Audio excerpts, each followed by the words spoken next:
Layer index, what is that? Well, if we're going in the chronological order of this series, we're talking about this little number right here. And it's a little bit more than just the layer order in your timeline. You can actually do some cool things with it. So first things first, whatever's on top is gonna be most visible. So like if you have a picture here, and then this is the top, let's just say, and that goes on top, you're gonna be able to see the one on top. That's pretty simple, right? And then if we go through my timeline here, I have some samples. We can see that in our timeline, whatever will just pop up will just come in a sequence. So right now we're on layer number 21, 22, 23, 24, I'm sorry, 21, 20, 19, 18, 17, etc. And it's just a sequence of squares animating up. So pretty simple. And with this, we know that, hey, that's the sequence in which these shapes come in. But what's important about this? Well, when it comes to the way we view things, it can kind of adjust the way your animation looks. So right now I have these photos of some French toast that I made, and if we select those layers and then hit U on the keyboard, we can see we have some keyframes. So on top we have this first French toast layer. We can turn it off by poking the eye out, and then we can see that there's another picture of the French toast below it. And what's cool about this is I have an effect where just the opacity is gonna fade out, so it's gonna dissolve, so to speak.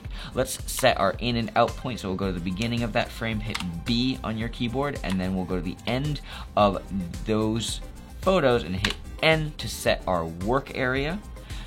And then we can just see if we play it back, fade out, fade out, fade out.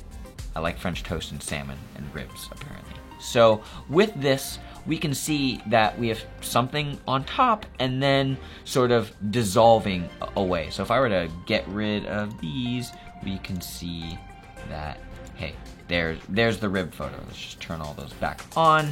And then if I were to get rid of this opacity animation, just pop off those keyframes, now it's just gonna stay there. So it's just fading out. Yes, I totally could have faded these out and ended these when we don't see them anymore, and I'll do that right now, but fun fact, you get the same look. Another thing that's also good to remember is that to set your in and out points on your keyboard, you can use the left and right brackets. I also use a gaming mouse. If you look in the description of this video, I will be sharing with you my keyboard shortcuts when I use my Razer Naga mouse for After Effects. That is a free download for you to have. I highly recommend using them. It will make your workflow much faster. Anyways, moving on to the next demo. Let's just set the in and out point. So once again, that was B, and then go to the end of these layers and then hit N on your keyboard. And it's the same principle, but now we're going in reverse. So whatever's on top is gonna sort of animate on instead of animate away. So we have these ribs coming in and it's just gonna scale up. It's a little slow right now because I have motion blur on. Let's just go down to third res. Scale up. And then the next photo will scale up, and then the next photo will scale up. It's the same principle as last time. Instead of things fading out, things are animating in. And once again, we're looking at things from top to bottom. So anything on top, we will see. Moving on, we'll go to the last thing in this little demo I wanted to show you, and that is basically using the index and understanding what it means for expression. So if we go to this array of numbers right here, if we see the name of it, index demo 6 is actually number 1. Then if we do index demo number 5 here, that is number 5. So why is that? What's happening? So if we go into our expressions, if we hit EE on our keyboard, our source text, that is what the text will display in After Effects, is looking at the index. The index is the layer number in your timeline. So if I just turn this off, get rid of it, now I can just say, right now it's test, but I can be like peanut butter. Great, so now it's peanut butter.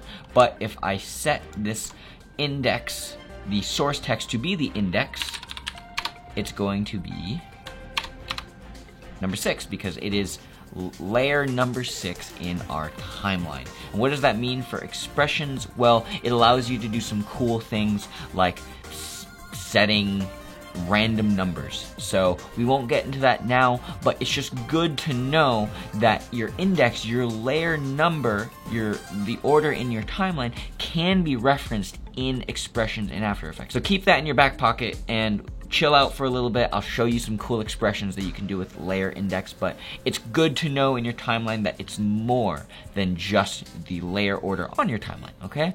Alright, that's today's quick tip. I hope you learned something. If you did, let me know in the comment section down below.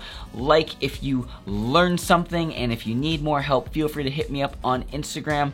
Again, my name is John Jagsny. I appreciate you taking time out of your day to watch my face because you're not getting it back, so I hope it was worth it. And I will leave you with this.